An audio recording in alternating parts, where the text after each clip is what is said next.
So welcome everyone to this day of mindfulness here in Tampa. Is there anyone here who this is their first day of mindfulness? Is there anyone here this is their first time at this center?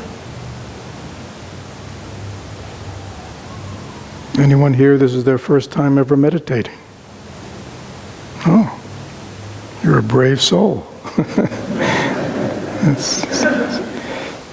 Well, you'll probably do the best today because you have no preconceptions about how anything's supposed to be, so you can be just free and easy, open to everything. That's good. So before we begin with the formal talk, for new people and old people, in terms of the practices we've done today or anything that has been shared in the instructions, are there any questions about anything? One's own meditative experience, any issues, problems that have arisen that you have any questions about, please feel free to ask anything.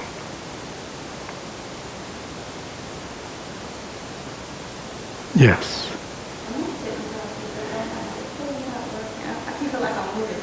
Yeah, again, we don't live in a culture where we sit on the floor or we sit, so usually sitting cross-legged there is some level of uncomfortableness. But the reason for a cushion is to get those knees down. Maybe MT can help you. So these cushions, sitting on a cushion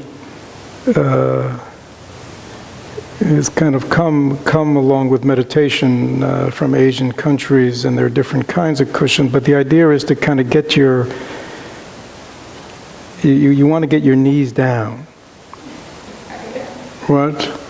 Yeah, and you kind of sit at the edge of the cushion, which kind of, you by bringing your bottom up, your knees go down, and that, there you go. And that's kind of, that may be stretching things a bit, but does that feel better, kind of a little more balanced? Yeah, so you want to get those knees down, because if you're sitting short term, it doesn't matter, but if you're sitting longer, kind of having your spine out of balance can be, can make it uncomfortable. But that being said, for many people, just sitting cross-legged for a period of time, there's some degree of uncomfortableness, just natural. Again, the challenge is we live in a culture where discomfort is seen as a negative. And when we are physically uncomfortable, and even more so mentally uncomfortable, we immediately want to get rid of that discomfort, don't we? If our head hurts a little bit, we want to take something. If our body hurts a little bit, we want to take something, or at least we want to change the posture. If we're not happy with our mood, we immediately want to take something to change it. So we're always, or if it's a little too warm, we immediately want to turn the AC down. As soon as we're a little cold, we want to turn the AC back up, and it's like, And we find that as we move around the world, if things aren't quite right the way we want it, we find there is an annoyance, an irritation or something, and we want to change it. This is, we might say from a psychological point of view, this is all suffering, because there's no ease in that kind of response. So learning to sit with some degree of physical discomfort. Again, I'm not talking about the kind of pain which is really significant, you know what I mean, like our bodies are really out of whack or something is being done injurious, but just the discomfort of, again, sitting much longer than we're used to. Please notice that rather than just holding that quote-unquote discomfort in mindfulness and awareness and just kind of letting it be, we immediately create a story around it. We become obsessive about it, and you might spend your whole meditation just being concerned about your discomfort, wanting to move, and praying for the bell.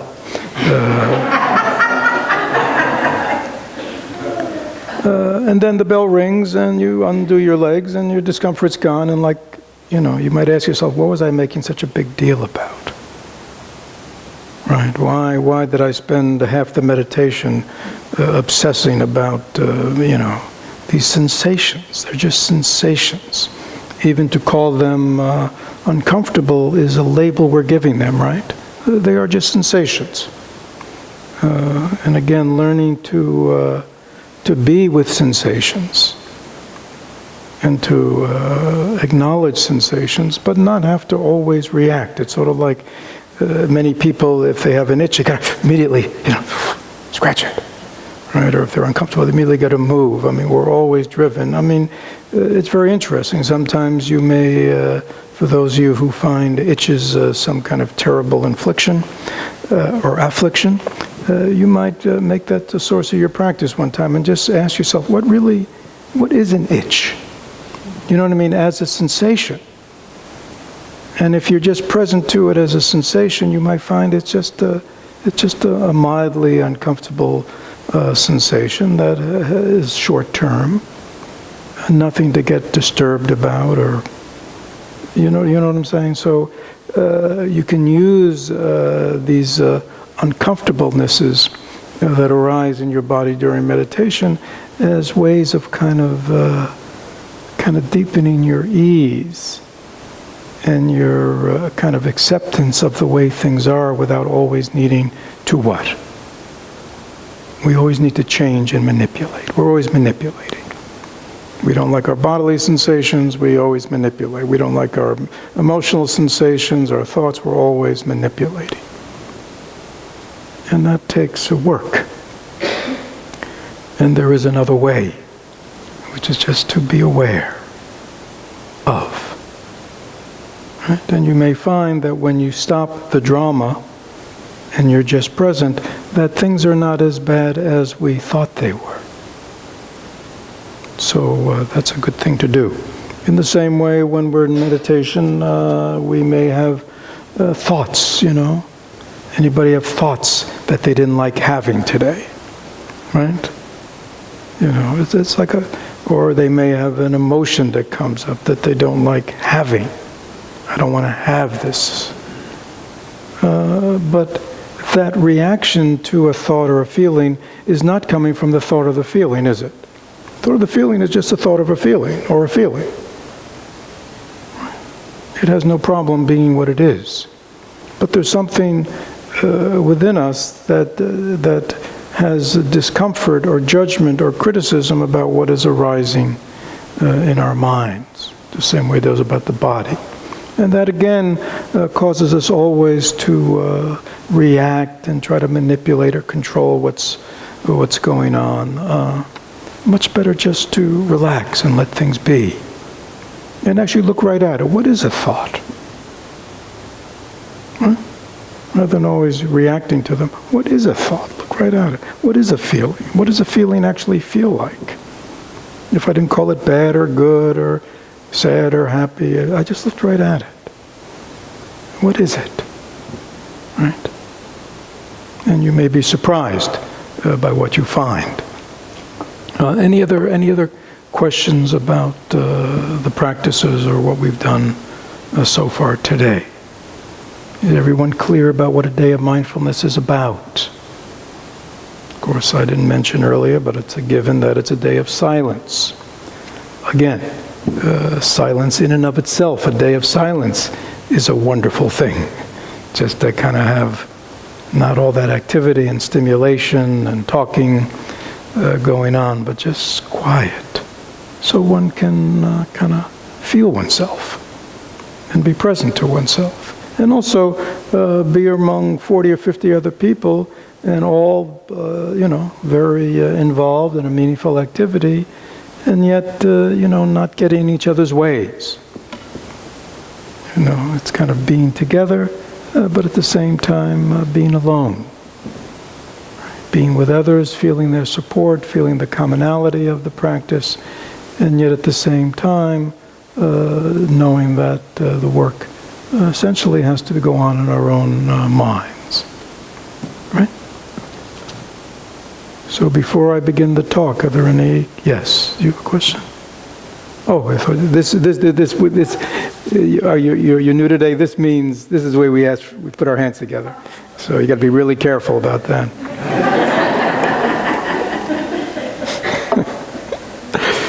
You can't just get away with rubbing your hands together here. Okay, so today, and again for those who just wandered in, I don't know your background in Buddhism or Zen, this may be a little bit of a stretch, but I don't think so. I want to read some selections from one of the great Chinese Zen masters. His name was Lin Chi. And Lin Chi, from his he lived in the 9th century, sort of. I don't think they know when he was born, but he died somewhere around 850, 860, and I think he died in his mid-50s. And he had many disciples who went on to those disciples, and disciples began to be known as one of the major schools of what was, people are familiar with the word Zen. Well, Zen in Chinese is Chan, C-H-A-N. So Zen is just the Japanization of Chan, right? So, and Chan came before Zen, because Chan, when it came to China first, and then went to Japan. And so Lin Chi became one of the great masters and schools of Chinese Chan, and his school, the Lin Chi school, for those of you familiar with Japanese Zen, if you heard the word Rinzai Zen, that's Rinzai is Lin Chi. That's again the pronunciation in Japanese.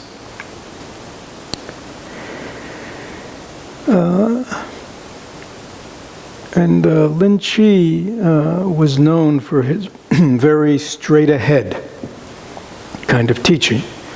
He's known for his shouts, and he's known for his stick. He would shout and he would hit. It wasn't beating in any way. He was trying to wake people up, and he had a very direct method that did not rely on words. So he was quite known for his shout and for his stick. But even though he is well known for his shout and his stick, he also spoke, and his teachings were very direct and clear. Much of what is known about him was recorded by his disciples. I'm not sure if he ever wrote anything, so most of them were, I believe maybe all of them, were just his disciples wrote down some of his talks that he would give in the meditation hall, or some dialogues.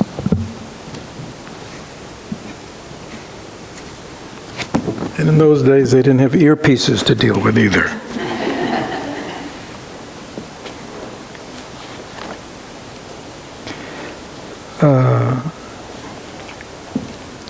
So this is from this Teachings of Lin Chi, or the Record of Lin Chi, as they're called. And I'm reading from an anthology, actually, even though there is this called the Zen Teaching of Rinzai, which is translated from the Chinese and is a fuller record. This is the actual, all these records of his teachings. But I'm reading from, it's called The Roaring Stream. It's an anthology that has many, many, many Chinese and Japanese teachings of various kinds of teachers and dialogues. So this is much shorter, okay? But it's a good translation. So it begins. The master, that's Lin Chi, instructed the group. So again, it's in the meditation hall, and he's talking to whoever is present. So he begins, followers of the way. Okay? Now this is the way of awakening. There are many ways. There are many paths in life. But when they say followers of the way with a capital W, he's talking about that he's extending the olive branch to everyone who is in the present, saying, I'm calling you all followers of the way, followers of the truth, followers of the Dharma. Okay? Followers of the way of awakening. The Dharma of the Buddhas, in this case the teachings and understanding of the Buddhas, calls for no special undertakings. So right away this is kind of special, right? Because many people think, to follow a spiritual life, follow the path of awakening, follow the Dharma of the Buddha. There's all kinds of things we got to do, right? All kinds of things we got to study, and all kinds of rules we need to follow, and all kind of robes we get. And these are probably mostly monastics. So all kind of robes we got to put on, and all kinds of rituals we need to do, and right. So we think, right, following a spiritual path, a path of awakening, there's a lot I got to do, right? It's a lot of work. Right? Many people go, wow, I got to, if you know what's going on inside my mind, I got a lot of work to do. Right? Got a lot of things I got to undertake to get my act together. So he says, followers of the way, the Dharma of the Buddhas calls for no special undertakings. So again, please understand how kind of radical this is, right? In a very traditional setting. Just act ordinary without trying to do anything particular. So this is very important to hear what he's saying, right? Just act ordinary. What does ordinary mean? It means as you are. You don't have to do anything special. Many people think to enter a spiritual path you have to act spiritual. Dress spiritual, talk spiritual, right? Watch spiritual videos, and I don't know what else. Listen to spiritual talks, right? See, so many people think there's something special we have to do. He says just don't do anything particular. Act ordinary. Move your bowels, piss, get dressed, eat your rice, and if you get tired, then lie down. Okay? Now that's kind of wonderful, right? Because I'm sure everybody in here can relate to that, right? It's like, I can do that. You see how wonderful it is? I mean, I may not be able to, meditate 24 hours. I may not be able to have a totally concentrated mind without thoughts. I may not be able to do this. But I can certainly move my bowels, piss, get dressed, eat my rice, eat my food, and when I'm tired, sleep. So this Dharma, this path of Zen, you see, is accessible to everyone. That is its beauty. Move your bowels, piss, get dressed, eat your rice, and if you're tired, then lay down. And then he says, fools may laugh at me, but those who are wise will know what I mean. Right? Fools will laugh at me, but those who are wise will understand what I'm saying. A fool is somebody what? Who doesn't understand. Right? So they're going to laugh when somebody says, the highest teachings, the highest practices of following the Buddha, just be totally ordinary. It's no different than anything you're doing right now. Fools will laugh at me, but people who understand will understand what I mean. Does everybody here understand what he means? Does anybody not understand? Don't be shy. Really, everybody gets it.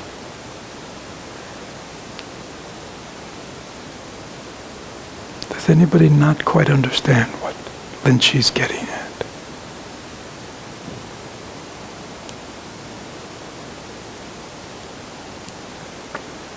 Obviously, it's more to it than just being ordinary, because I'm No, the trouble is you're not always ordinary. The ordinariness he's talking about is an ordinariness that is free of all thought, free of all artifice, free of all self-image, free of all sense of self and other, right? This is the ordinariness, right? This is why this is so profound. This is the ordinariness where there's nothing left over. That whatever you're doing, you're on the bathroom, you're eating, you're going through your day, you're just totally, absolutely present with a totally empty, spacious mind. You're not conditioned by anything. Is that clear? That's the ordinariness of he's referring to. We might call it, to help people like Brian, we may call it an extraordinary kind of ordinariness.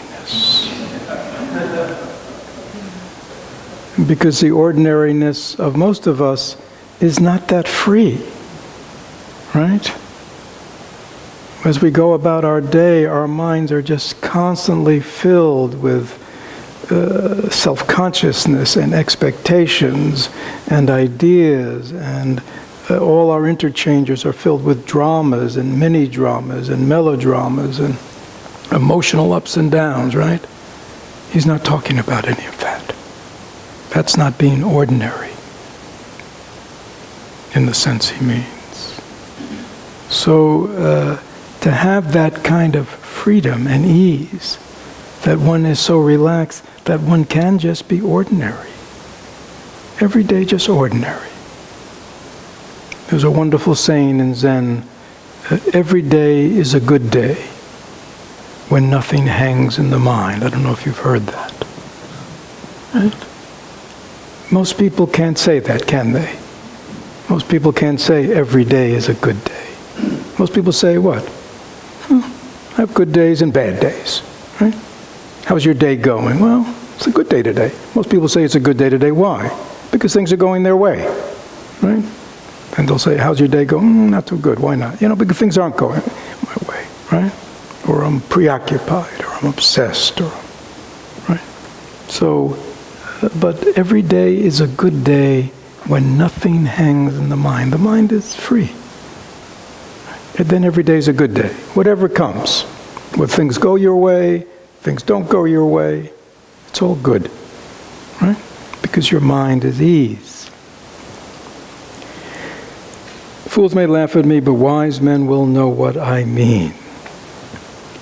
A man of old said, and so he's quoting probably some prior teacher, people who try to do something about what is outside themselves are nothing but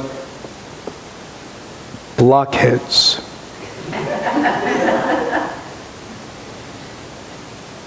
Shall we read that again? You can see Lin Chi is, he doesn't mess around, okay?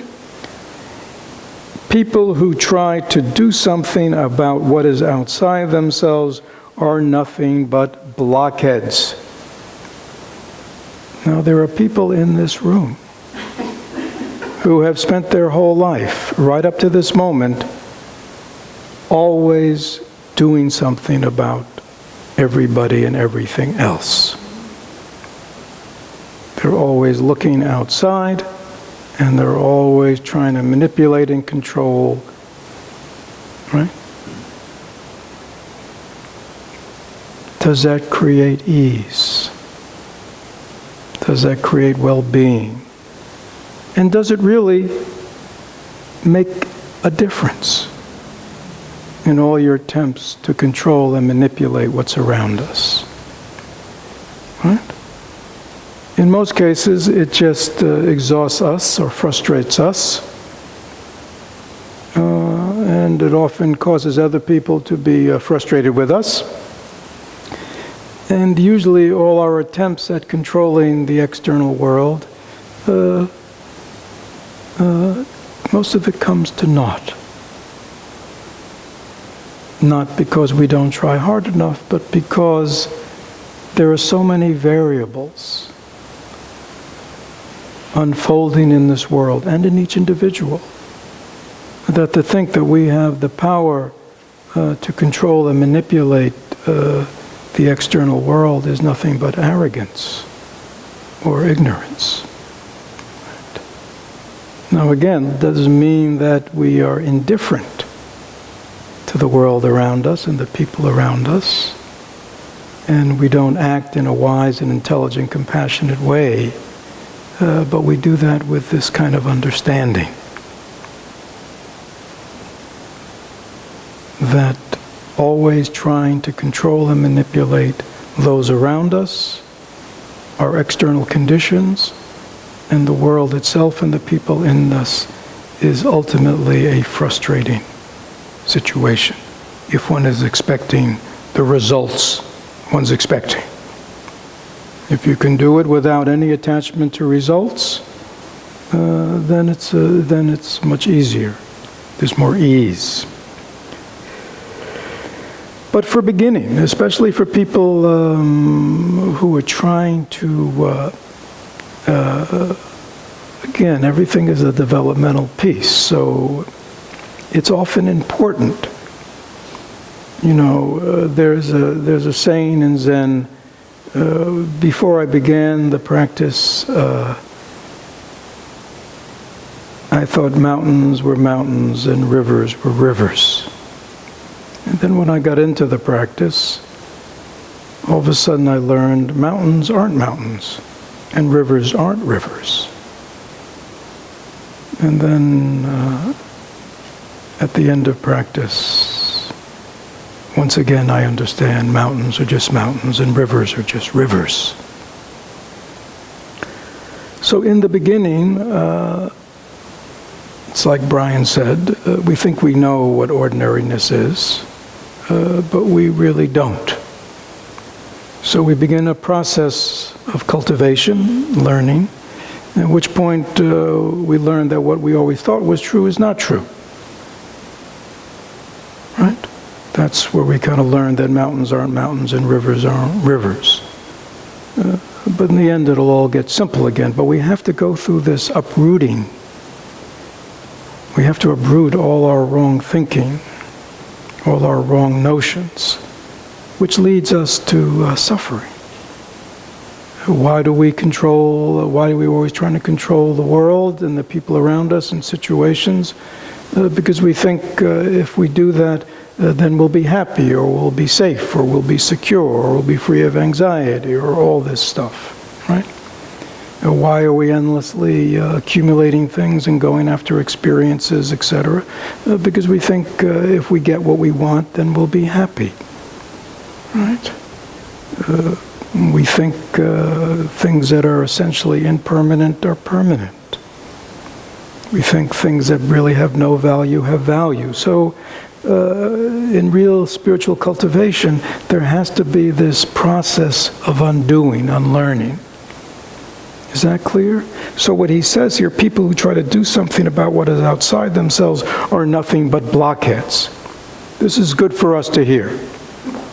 Because for many of us, we cannot go from acting in the world and acting in relationships in an egocentric, ignorant kind of deluded way to immediately acting in the world in an enlightened and an awake way. There has to be a process that gets us from here to there. And so it is often good, oftentimes to say to somebody, well, I'm not sure the right thing to say. People say, well, I'm not sure the right thing to say. Well, then don't say anything. Oh, I never thought of that. It's like, don't say anything. Keep your mouth shut.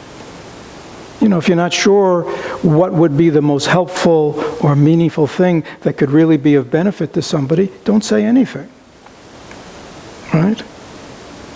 Is that clear? Don't do it. If you're not sure what action would be really skillful or helpful, maybe it'd be good just not to do anything for a while and get your own act together. Right? Maybe once you get your own act together, you'll be better able to help other people get their act together. But we don't live in that world, do we? We think we're experts on everybody but ourselves. Right? We're great at telling everybody else what they should do. and yet we don't have the slightest idea how to do that for ourselves. Because we still are lost in our own conditioning, our own delusions, our own afflictive emotions. And yet we're so good at helping other people see through theirs or get out of theirs. So, a man of old said, people who try to do something about what is outside themselves are nothing but blockheads. I guess a blockhead is somebody who's got a head like a block of wood. I'm not sure what a blockhead is, but something like that. Not much going on inside there. If, wherever you are, you take the role of host, then whatever spot you stand in will be a true one. Then whatever circumstances surround you, they can never pull you awry. Even if you're faced with bad karma left over from the past, or you've committed the 5 crimes that will bring you into a realm of incessant suffering, these will of themselves become the great sea of emancipation. Everybody get that?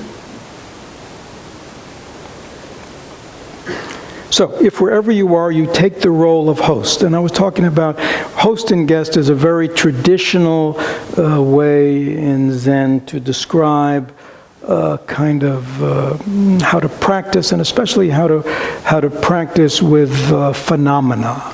Phenomena in Buddhism means all the things that our senses are aware of, right? So our eyes see objects, our ears hear sounds, our nose smell odors, our mouth tastes flavors, our body senses sensations, and our mind is the objects of our mind are thoughts, feelings, and perceptions, emotions. Is that clear? So all these things, right, are called guests. Because they don't stay, right? The things you're hearing now are not the things you heard an hour ago or a minute ago. The thoughts you're thinking now are not the thoughts you thought yesterday or last night or 5 minutes ago, right? The things you see, the things you smell. Things are constantly changing. Everything's changing, right? In the world of change, all these things that are constantly changing are simply called, in this analogy, guests. So what is the host? You see? Right? If you are hosting somebody for the weekend in your home, you're the host, right? They come, they stay, and after a few days you hope they probably will leave. Right? It is the nature. But because when they leave, you will say goodbye to them, won't you? And you will stay in your house. Right? And then it could be, let's say it's a busy season, the next day some other guests come. Very different than the first guest. Again, you're a good host, aren't you? And then one day you will say goodbye to them. Again, and you remain. Okay? You're the host. Is that clear? And all the ones who come and go are phenomena. You're the one who stays. This is your home. Right? Is that clear? Now, what does that mean in terms of what we're talking about here today? Okay? If I said to you, are you aware of, let's say you're looking at me, are you aware that you're seeing me? Just nod your head if you are. Okay. Are you aware of hearing the sound of my voice? Good. Are you aware that you have a nose? Are you aware that you have taste in your mouth? Are you aware of your body? Can you feel your body? Are you aware of your body?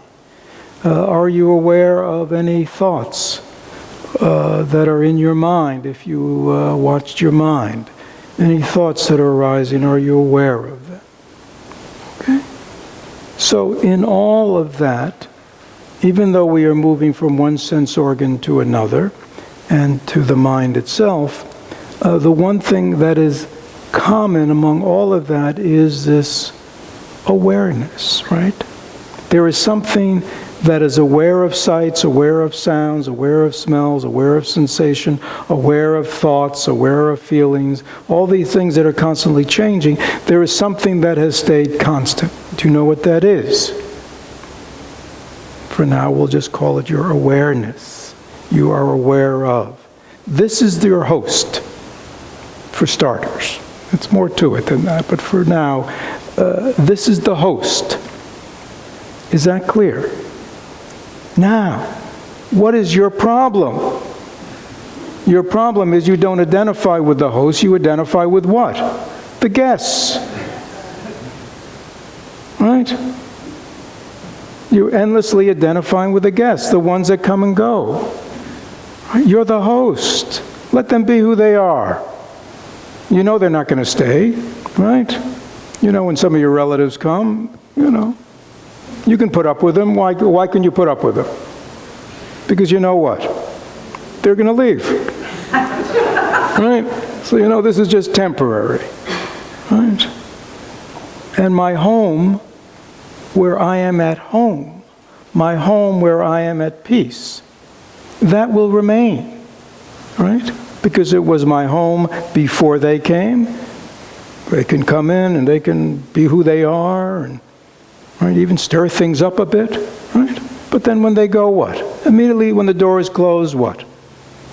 You have your home back again, right? Just like it was. Is that clear? Now, what this cultivation is about is developing that capacity within one's own mind, right?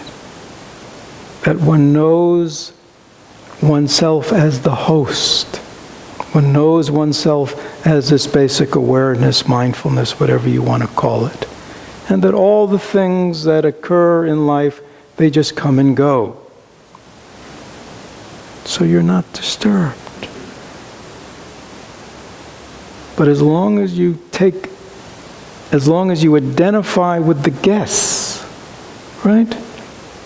You know, some people, you know, so they'll have somebody come over, you know, there'll be some kind of incident and people will talk about it for days, right?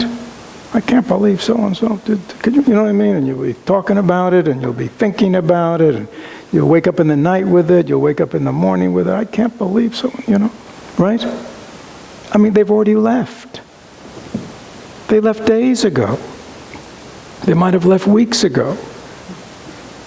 Why are we still, right, going on and on about it? Why is it? Because we identify with the guests and we don't again identify with the host. Right? As soon as they're out the door, they're gone.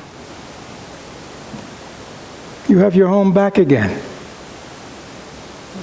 Why not enjoy it? Instead, what do? We keep riled up. Right? Some incident happens. It's over. Comes and it goes. But we what? We hold on to it. Milk it for every bit of misery we can get from it. Right? Why is that? Because we identify with the guests. We don't identify with the host. Is that clear what he's talking about here? If wherever you are, you take the role of host, then whatever spot you stand in will be a true one. Wouldn't that be nice?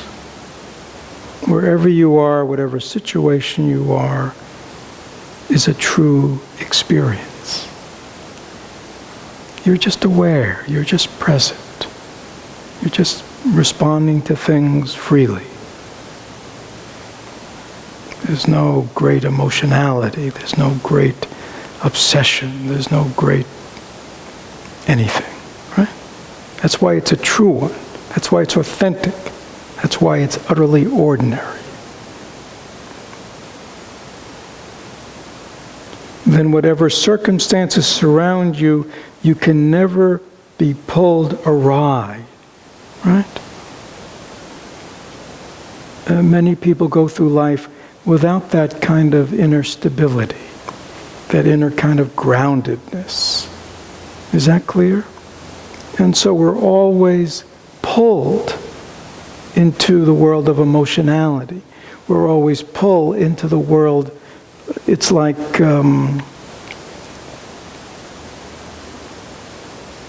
we can't watch an ad without wanting it.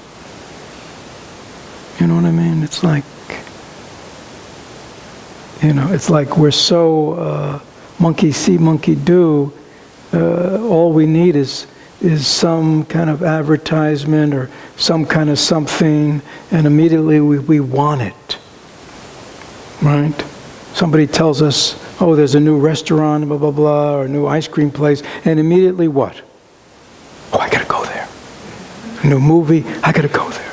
A new show on TV, oh, I gotta watch it, right? It's like, why? Right? See, immediately we are drawn in, right? Immediately we go after, as if somehow you've never been to a restaurant before. You've never been to an ice cream, you know what I mean? You've never watched a show on TV or seen a movie.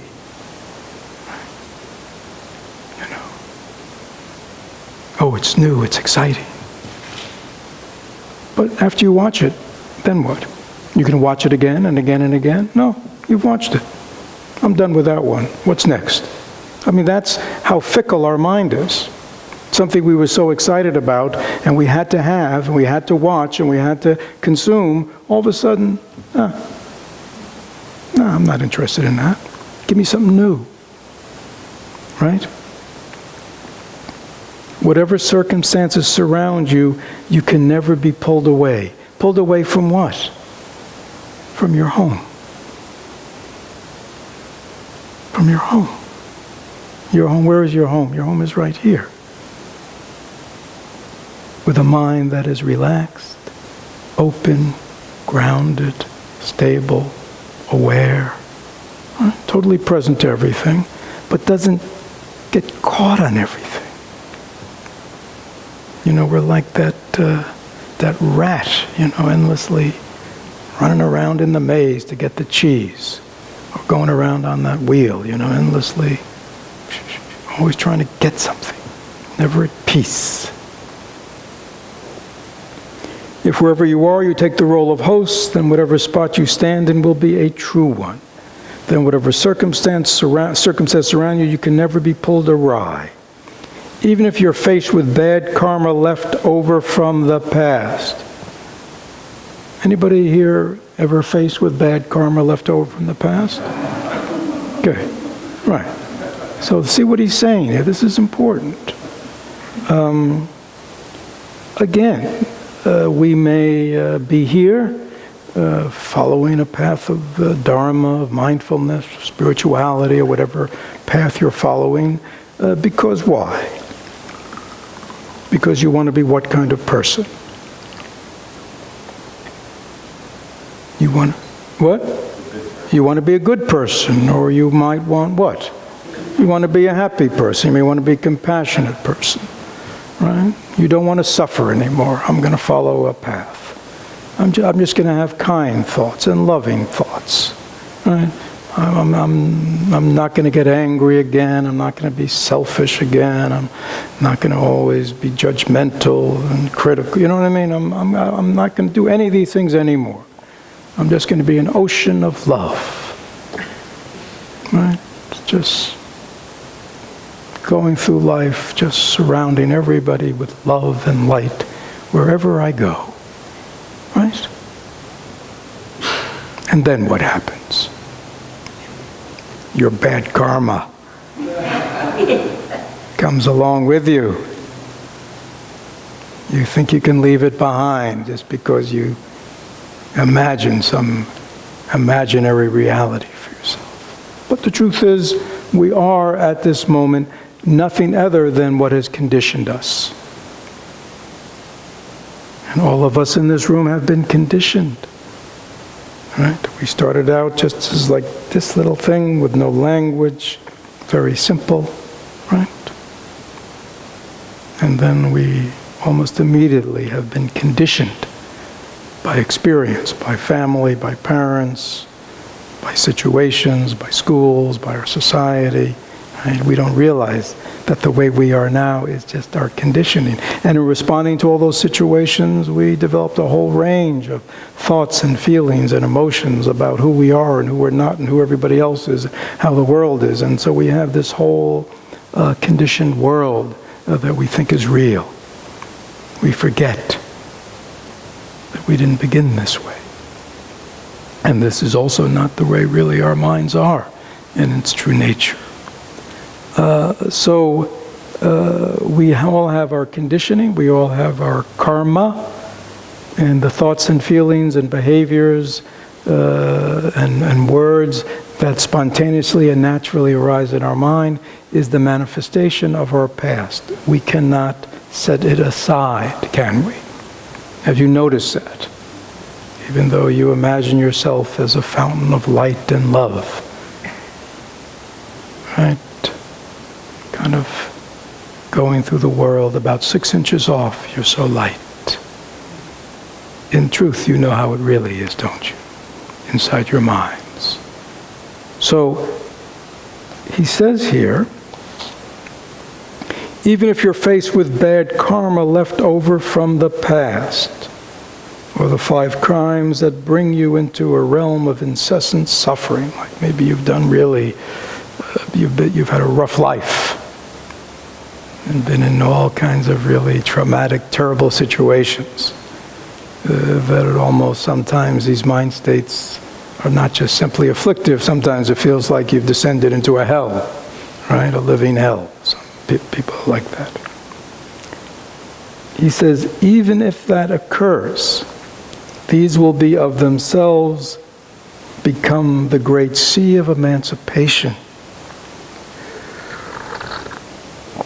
This is very important, right?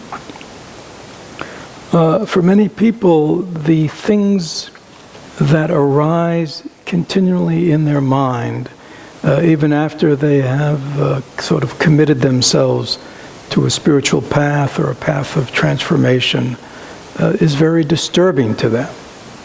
It's very frustrating to them. It's very overwhelming to them. Is that clear? But again, see what he's saying, that if one really gets it about host and guest, and really begins to identify clearly with host and not the guest, even all this negativity or afflictive thoughts or feelings or behaviors that are still arising from our past conditioning become the sea of emancipation. Now, why is that? Because this stuff that is arising, all this afflictive stuff that's arising, all this big heavy-duty stuff that people think they got to work through, it's not like that at all, is it? All these things that are arising are simply what? Thoughts, feelings, impulses, right? Am I missing anything? Again, what is actually arising in your minds that you consider your heavy-duty karma? What? Yeah, they're all guess. Thoughts, feelings, perceptions are just guess. They just arise and they will disappear.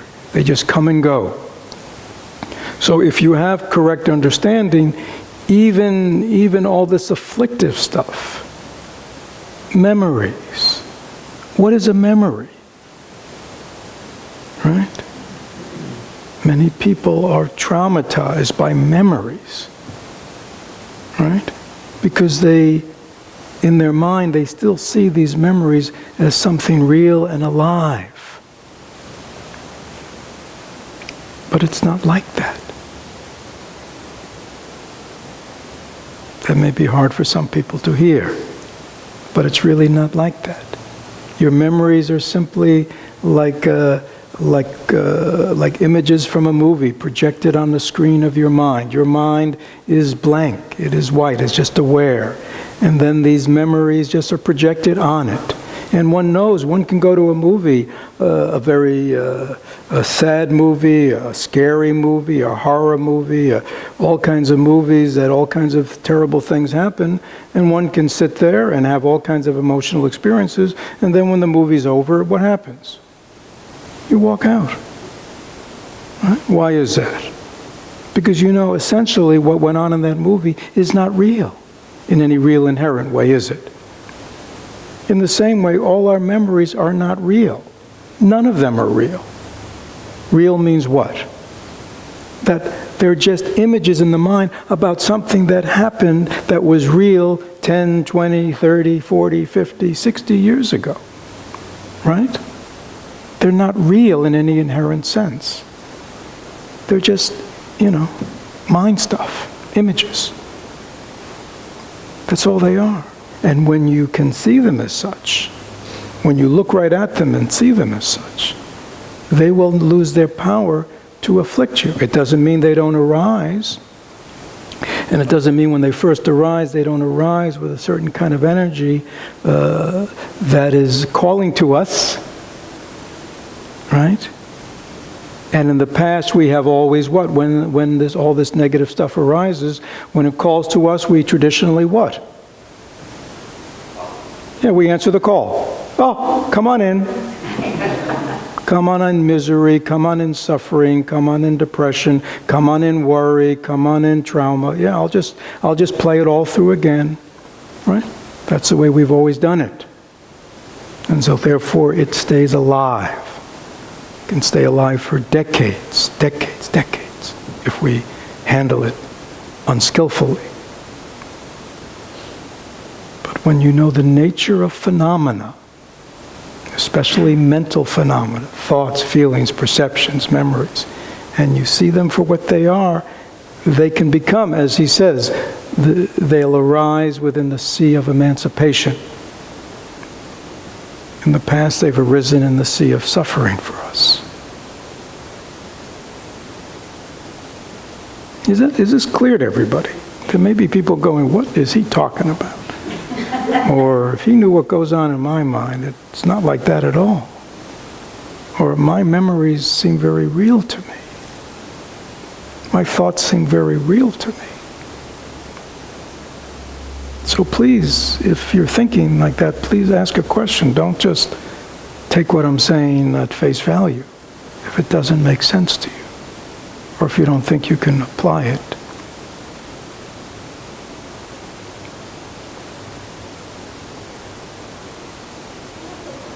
Yes. When the idea of the host becomes sort of a guess, where it becomes an idea that you attach yourself to, right, in order to become your identity of being the host. Right. So that's good. So there's a process, right?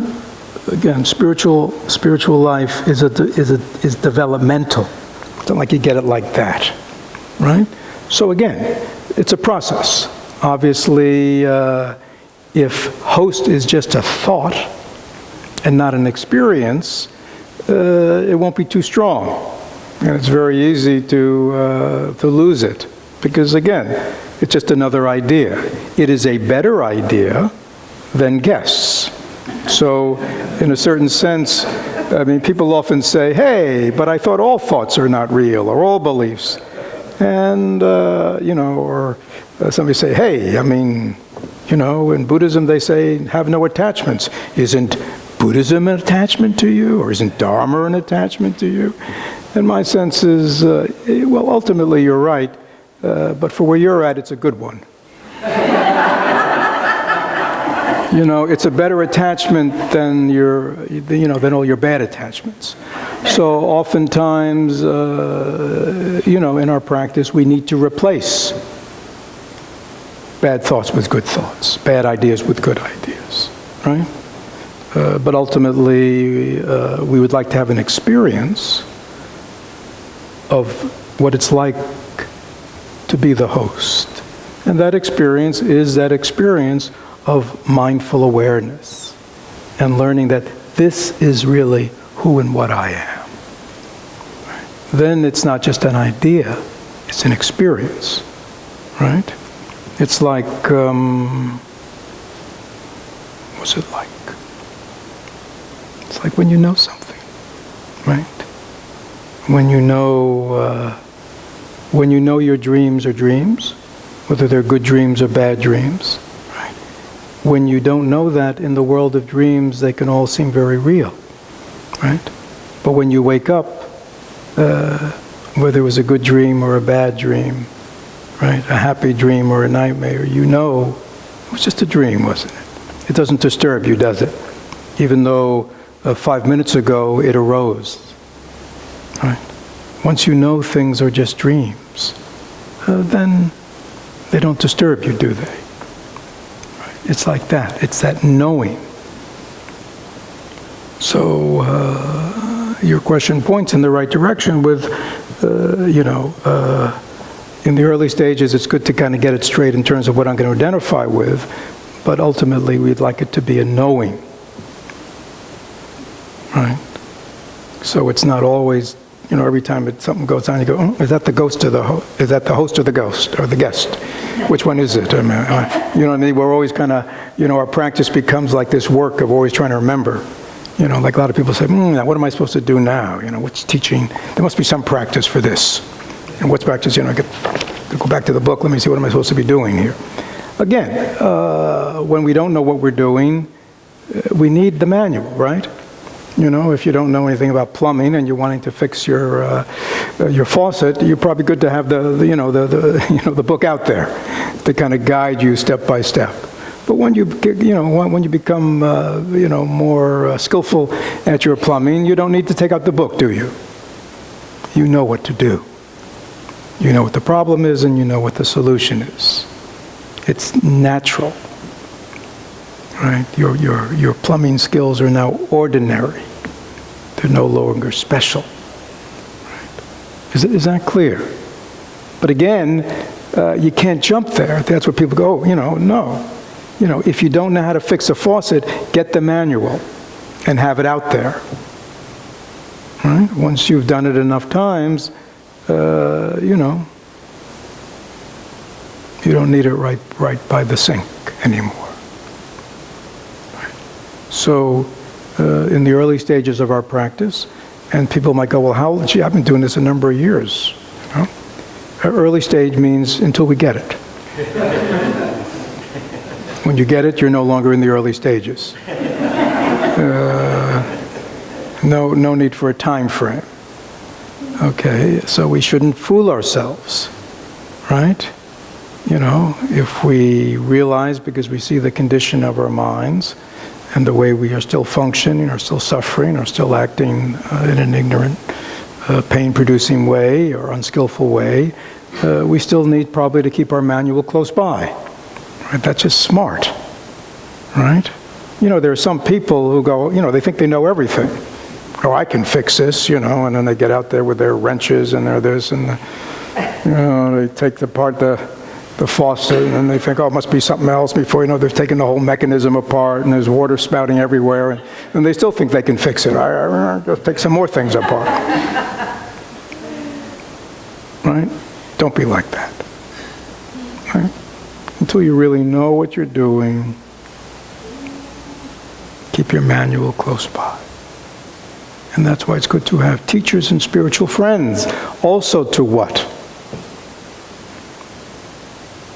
Sometimes it's good to have somebody who knows plumbing, right? Because sometimes even with the manual, we can't quite figure it out, can we? Right? So sometimes we need somebody who knows what they're doing to can you just show me how to do this? Or, I'm trying to do it, you give them a call, I'm trying to do it, but it's like that. That's not an admission of failure, is it? No, it's smart.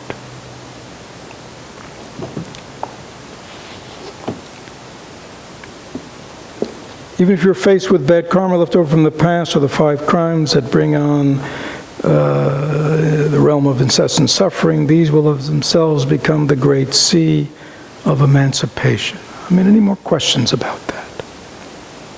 Yes? Like the bad things, like, I don't know, maybe you killed your mother, stuff like that. No special meaning. What? No special meaning. Yeah, it has special meaning. Yeah, I forget what they are, but I mean, oh yeah, in Buddhism, everything is listed. So when you get home, Google 5 crimes. Yeah, but they're called the 5 heinous crimes. They're like in the realm of karmic retribution. Some things are heavier than others, right? Like, don't ever kill a Buddha. That'll really get you deep. Don't kill your mother. Don't rape your sister. It's an acknowledgement that there are certain types of actions that really cause great suffering to another human being, and therefore the result within oneself is quite harmful. Okay. But even that can be dealt with. In the time of the Buddha, there was a serial killer called Angulimala, who had killed, I think, 99 people or something. He was what we call a serial killer. And he came to the Buddha, and the Buddha had a very powerful interaction with him. And Angulimala became a student of the Buddha, realized, and actually, supposedly, he attained some level of realization toward the end of his life. And he used to get beaten. Because, in the Buddha's time, they would beg. They had no food, so every day they would beg. And they wandered. And so they would often come to villages where the villagers knew him. Even though now he had a shaven head and the whole thing, and renounced all that, they knew him.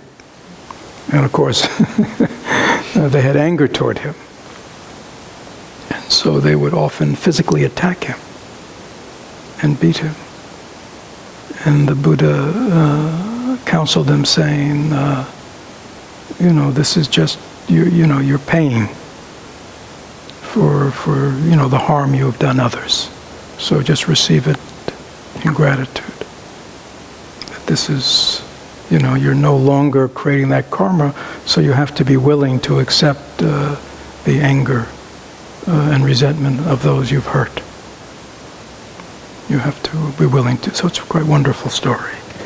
Any other questions about this? Yes. Could you talk a little bit with the analogy of hosting a guest when it's the same guest? Not over and over. Well, yeah, that you will, as you begin this practice and watch your mind, you will notice that, right? Just like in your real life.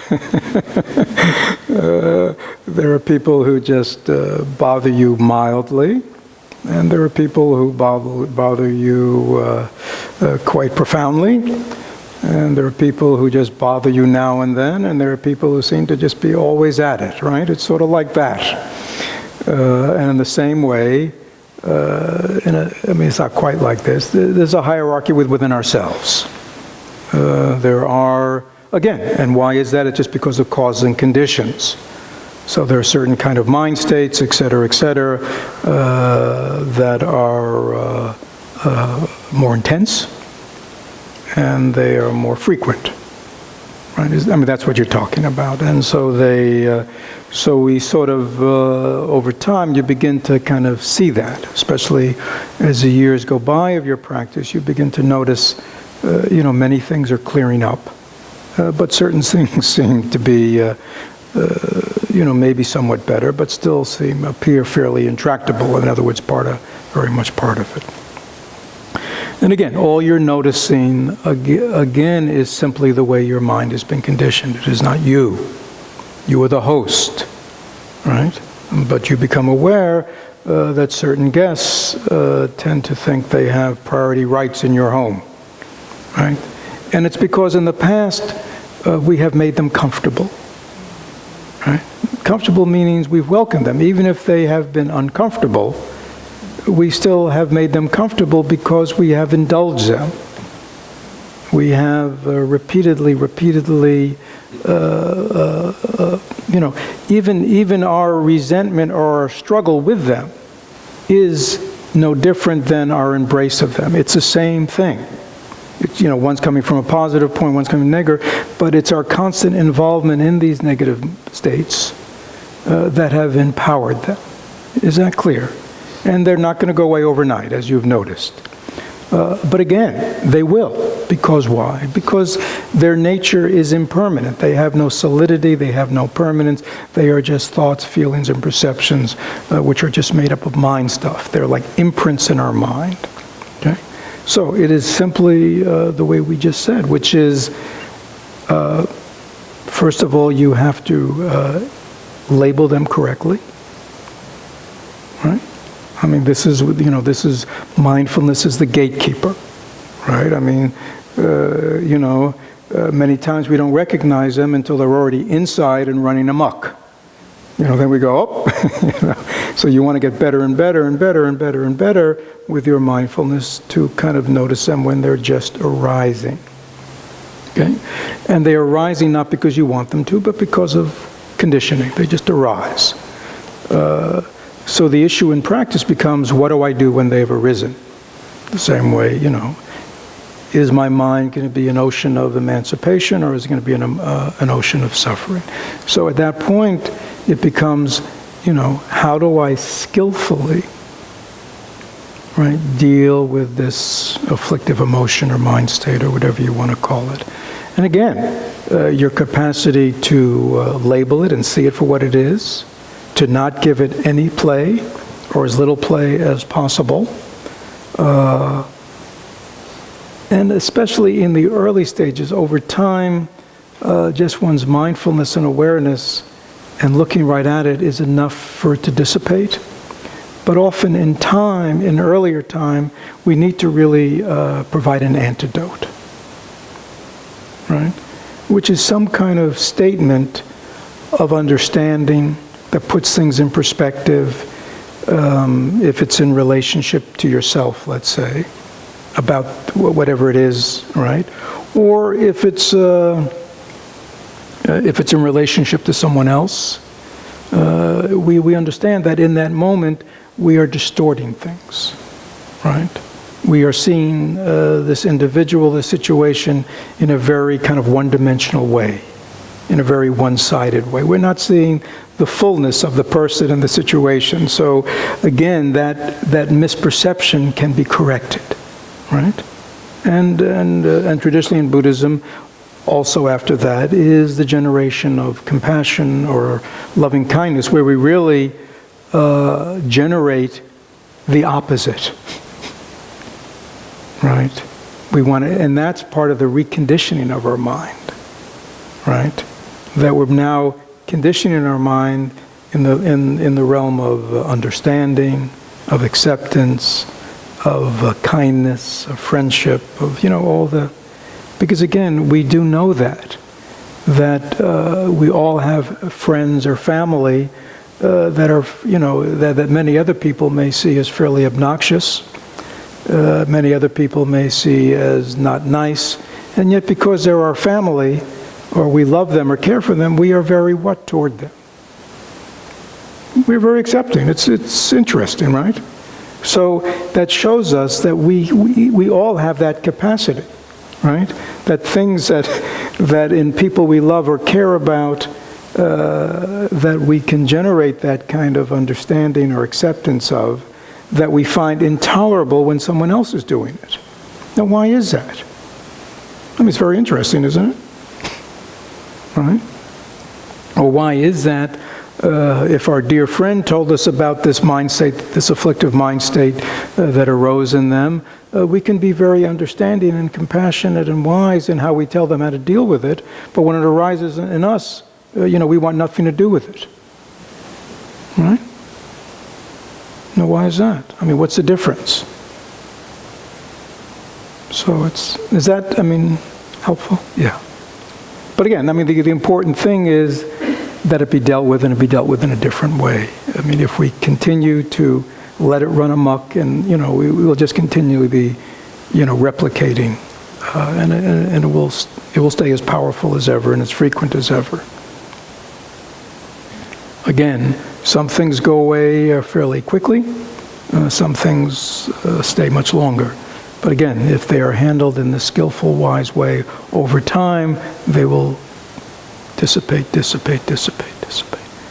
And that's not because this is some kind of mystical, alchemical process we're involved in. It's just because these things are arisen because of conditioning. They've been maintained because of conditioning, and now we are unconditioning our response to them. Yes?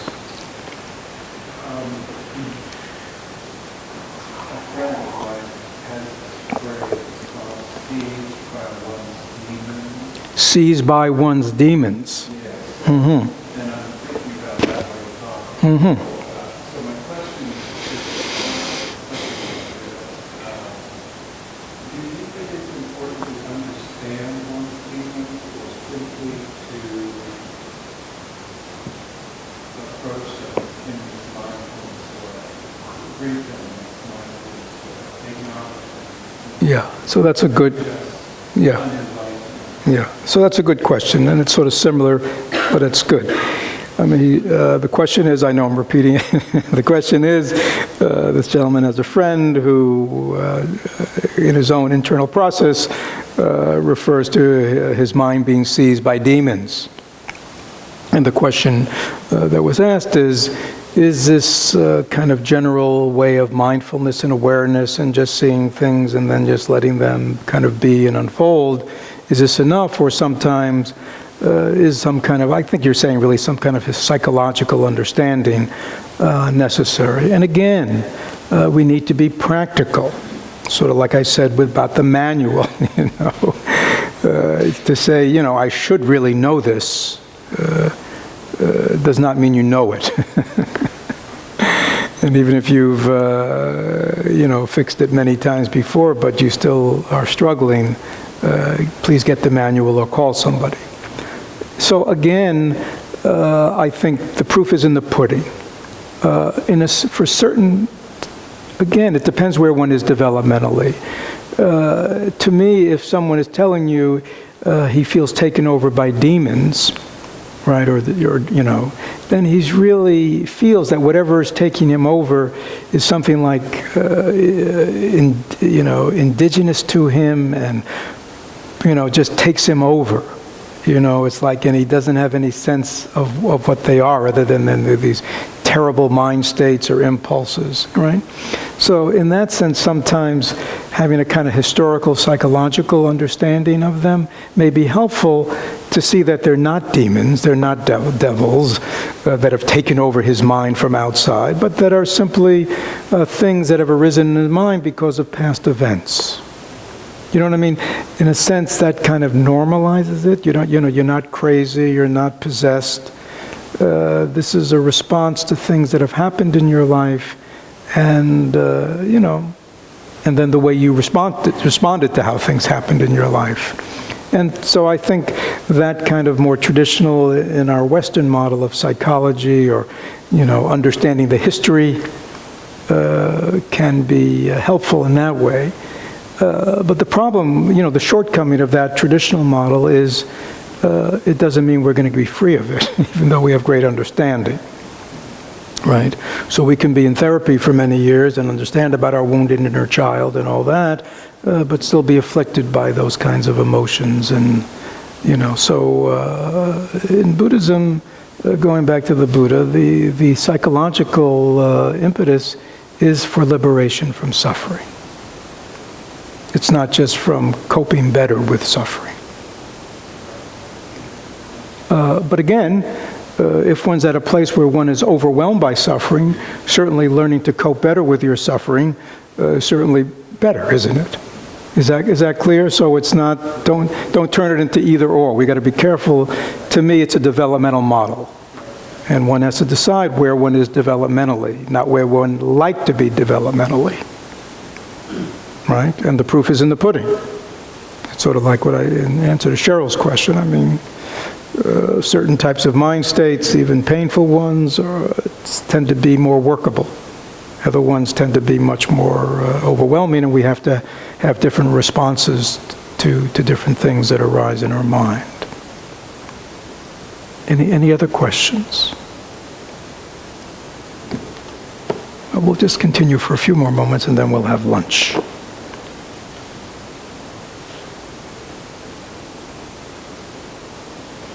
Students these days haven't the slightest comprehension of the Dharma.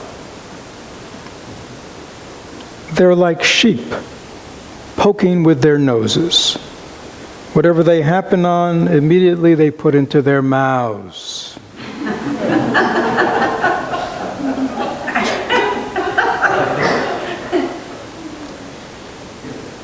If the shoe fits, wear it.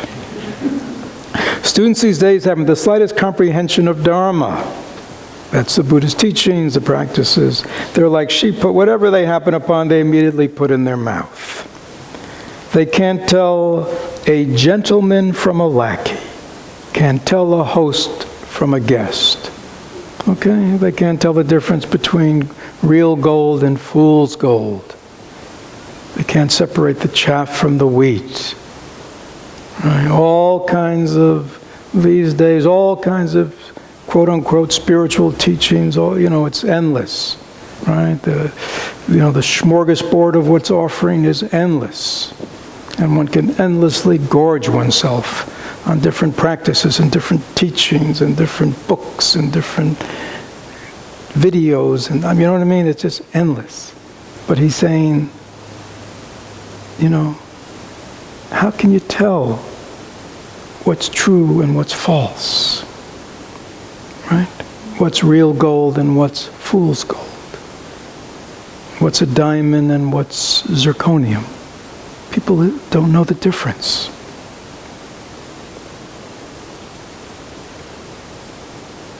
People like that come to the Buddha's way with twisted minds, rushing in wherever they see a crowd. Everybody's going to see this teacher, they run to see that teacher. Everybody's going to get this initiation or go to this workshop, they run to this one. This is the latest book on the spiritual bookshelf, they run to buy that one. As soon as they hear about anything, they go running this way and that. Right? They don't deserve to be called. Now, this was written back in the 9th century, so he does use the male, can't be called true men, but we'll call them true people. They don't deserve to become a true person. And he's actually talking to monks, so that's why. Because who have left the household. All they are, in fact, is men of secular life. Someone who's truly left household life, and here he's referring, again, these are monks, but we can understand them as someone who's really practicing the Dharma. Must know how to act ordinary and how to have a true and proper understanding. Must know how to tell Buddhas from devils, to tell the true from the sham, to tell common mortals from sages. If they can tell these apart, then you could be called a true person of the way. But if you can't tell a Buddha from a devil, then all you've done is left one household to enter another.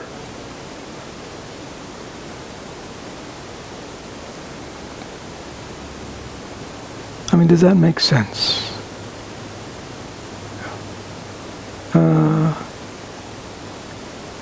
Again, that is why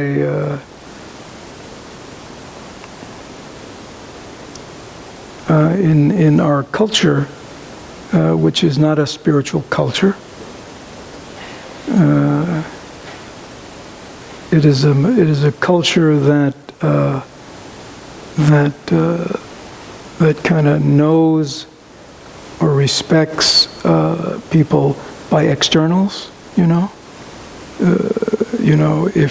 If you're a multi-billionaire, or if you're head of some powerful thing, then you get respected. Or if you're a celebrity and have beauty, you know what I mean? There are all these external things that we would say, oh, this is a rich person, or this is a powerful person, or this is a celebrity. They're kind of You know what I mean? We don't really know any of these people by really how they are, but we know them by their externals. Is that clear?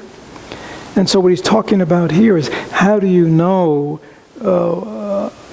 you know, I mean, a Buddha doesn't necessarily look all that different from everybody else, right? It's a human being. I mean, we know the picture of the Dalai Lama or Thich Nhat Hanh, but if you didn't know who they were, and you just saw them in a lineup of other Tibetans or Vietnamese, you wouldn't pick them out as anything special, right? So how do you know what's genuine? You see what I'm saying? You know, outwardly a diamond and zirconium may look the same. Fool's gold and real gold may look the same. An authentic antique and somebody who's made an authentic antique. How do you know the difference? You see. So this is what he's getting at. You have to be able to know. In the same way, he says we have to know ourselves so we can get a sense of who we are authentically, know what an authentic feeling is within ourselves, you know, what's true and authentic within ourselves. The same way we need to learn to recognize it in those around us, so we won't be fooled, we won't be taken in. Is that clear? And again, that comes from discernment, having a discerning mind, looking deeply, right? So if you are, you know, in a process of seeking some kind of spiritual path, some kind of spiritual community, some kind of spiritual teachers, it's good to not be taken in by the externals, by the hoopla, by the forms. But you know, look for genuineness, look for meaning, and then you will hopefully not be so easily fooled. And we'll end, and someone asked Lin Chi, what do you mean by the true Buddha, the true Dharma, and the true way? Would you be good enough to explain it to us? And notice he didn't shout or hit the person with a stick. The Master said, Buddha, this is the cleanness and purity of the mind. Dharma, this is the shining brightness of the mind. The way, this is the pure light that is never obstructed anywhere. The three are in fact one, all are empty names and have no true reality. So here he's bringing us back to practice, back to awareness, back to mindfulness. Right? Words, Buddha, Dharma, Sangha, the way, what are these things? They're actually the mind. When you have let go of all your obstructing thinking, when you've let go of all your dramas of past, present, and future, and you're just resting in wakefulness, the mind clear, present, awake. In that moment you have a pure mind, don't you? Your mind is pure. Right? When you're listening and just listening, when you're tasting, soon you'll be eating your lunch. See if you can eat your lunch with a pure mind. Just experiencing the look, the taste, the feel, the pure experience. This is the purity of experience, the purity of mind. The Buddha, the Dharma, and the Sangha are not found outside of ordinary life. But it's ordinary life, again, where there's total presence and awareness. One doesn't need, when one's eating, to say, this is delicious. Before you said, this is delicious, there was something that knew it was delicious. Do you know what that is? Are you willing to trust that? Is that clear? There is something before thought that knows. Right? Many people, like someone speaking to you, and you find Your head is nodding. You're not telling your head to nod, are you? Something knows, right? You just smile. Did you tell your, No? What? Yeah, see, there's something that's just very natural. See, that's your ordinary mind. You see how wonderful it is? It's when something makes it happy, it just smiles. If something makes it sad, it just gets sad, But you don't have to think it, do you? That's your ordinary natural mind. Everybody here has that wonderful mind. We have to learn to trust it and to rest in it. Okay? So it is now 12:30. From 12:30 there will be mindful eating. Hope everybody brought their lunch. If there's somebody that didn't bring their lunch, look hungry, and hopefully somebody else who did bring their lunch may give you a few tidbits to... And those of us who did bring our food, please look around a little bit to see if anybody is hungry. We need to feed each other. And so there will be lunch and then a rest period for the next hour. Eating is going on downstairs. Tables are set up or something. And of course, if you want to go outside, you're welcome to do that. And then if you want to rest somewhere, go for a walk around the property or come up here. Some people like to come in here and rest a little bit. Feel free to do that. And then at 1:20, the bell will be sounded outside, giving you a 10-minute warning. And then come back in, and there'll be mindful movements that are led by Jacqueline, good yoga instructor. And but again, it's not difficult yoga. But again, learning to move in mindfulness. Then there'll be guided meditation by Charlie. Good job. And then I will be back, and we'll do some more practice together and have a little more discussion. And then we'll have our closing circle. Okay, everything clear? So please, again, we began at 9, it's 12:30, we're halfway done. Again, give yourself a little break today. Just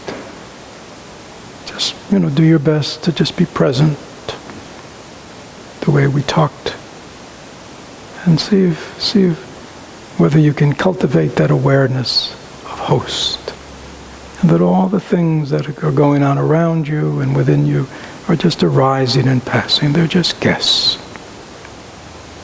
Be at ease.